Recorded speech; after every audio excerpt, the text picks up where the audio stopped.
कई बार हम खुद अकेलापन चुनते हैं।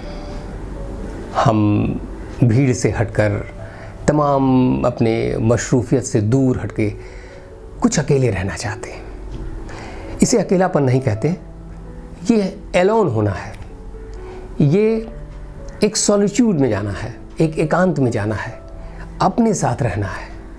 और जब हम ऐसा करते हैं तो शायद हमको मुश्किल नहीं होती।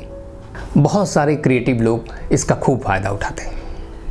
शैलन, जिनके गीत आप बहुत प्रशंसा से सुनते हैं, वो हमेशा सुबह भोर में ही जुहू बीच पर जाकर अकेले बैठ जाते थे और वहाँ वो अपने गीत लिखते थे। विक्टर ह्यूगो तो अपने को एक कमरे में बंद कर लेते थे कई कई दिनों तक, और तब वो अपनी जो भी उनके उपन्यास और कहानियाँ हैं वो लिखते थे। ऐसे बहुत सारे क्रिएटिव लोग हैं। कुछ ऐसे शायर भी हैं जिनको जो अकेलेपन का यानी तन्हाई का भी क्या इस्तेमाल करते हैं, और तो और तन्हाई से भी बात करते हैं। मैं और मेरी तन्हाई अक्सर ये बातें करते हैं, तुम होती तो ऐसा होता, तुम होती तो वैसा होता, तुम इस बात पे हंसती, तुम उस बात पे नाराज़ होती। तो तन्हाई, ये तन्हाई चुनी हुई तन्हाई है, ये चुना हुआ अकेलापन है। और जब कभी ऐसा होता है तो मुश्किल नहीं होती। अभी एक रिसर्च आई है जिसमें यह कहा गया कि लोगों ने बताया कि वो सबसे ज़्यादा सुखी तभी महसूस करते हैं जब वो एलोन होते हैं। अकेलापन नहीं, जब वो अकेले खुद होते हैं। एलोन होना और लोनली होने में बहुत फ़र्क है। जॉर्ज बर्नार्ड शॉ ने भी एक बार कहा था कि मैं जब अपने साथ होता हूँ, जब मैं अकेला होता हूँ, तभी मैं सबसे ज़्यादा सुखी महसूस करता हूँ। हालांकि उनका आलम यह था कि जब कभी भी वो कहीं बाहर जाते थे तो प्रेस को फ़ोन कर देते थे कि आज मैं बीच पर हूँ, तुम्हें अच्छी अच्छी खबरें मिलेंगी, और फिर वहाँ मजमा और भीड़ लग जाती थी। तो शाह इस तरह दुनिया में शामिल भी होते थे और अकेले भी होते थे। अक्सर लोग, हम सब भी यही चाहते हैं कि जब हम चाहें तो हम कहीं अकेले बैठें और जब चाहें हम दुनिया में शामिल हो जाएं, लेकिन हमें अकेले होने के लिए मजबूर न किया जाए। ये हमारी मुश्किल है। कभी कभी दैनिक जीवन में भी हमें यूं ही जाने अनजाने अकेलेपन का एहसास होता है, लेकिन वो कुछ समय के लिए होता है। हम कोई नया ऑफिस ज्वाइन करते हैं, वहाँ हमें कोई नहीं पहचानता, तो हम थोड़ा फील करते हैं, लोनली फील करते हैं। हम एक नए शहर में जाते हैं, वहाँ हमें कोई नहीं पहचानता, वहाँ भी ऐसा होता है। हम किसी ऐसी जगह जाते हैं जहाँ हमारी लैंग्वेज कोई समझता नहीं है, तो भी हम ऐसा महसूस करते हैं।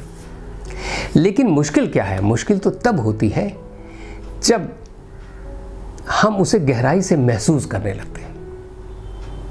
हम बहुत जगह भीड़ में जाते हुए भी इधर उधर अपने को अकेले देखते हैं, लेकिन हमें कभी वो महसूस नहीं होता। हमें जब वो महसूस होता है तब वो पीड़ादायक होता है। जैसे हमारी नौकरी छूट गई और कहीं से कोई रिस्पांस नहीं मिल रहा है। अब हमें एहसास होता है कोई दोस्त हमारा काम नहीं आ रहा है। अब हमें अकेलेपन का एहसास होता है।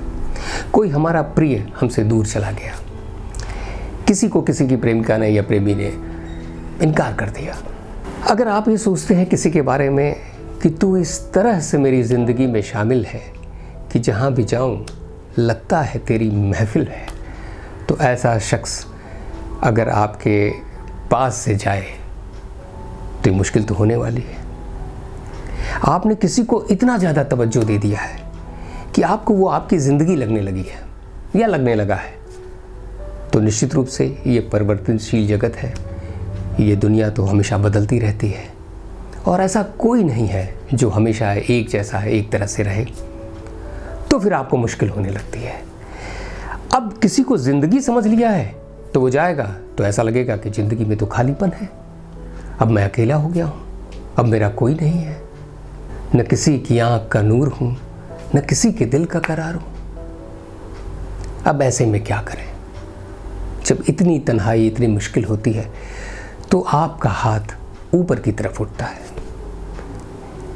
लोग कहते ही हैं कि हारे को हरि नाम। लोग ये भी कहते हैं कि जिसका कोई नहीं उसका तो खुदा होता है। तो आप ईश्वर की शरण में जाते हैं, पर बारहा वहाँ से भी आवाज़ नहीं सुनाई देती, वहाँ से भी रिस्पॉन्स नहीं दिखाई देता। गालिब तो कहते ही हैं कि काब काबे सख्त जाएं, हाय तन्हाई न पूछ। अब ऐसी तन्हाई का क्या करें? अब ऐसे में क्या हो जब आपकी कोई आवाज़ न सुन रहा हो, जब कोई आपके साथ शामिल ना हो, जब कोई आपके कॉल का रिस्पांस न दे रहा हो, जब कोई आपकी डाक न सुनता हो, जब कोई आपकी पुकार को तवज्जो न देता हो, तो फिर क्या चाह रहा है आपके पास? एकला चलो रे।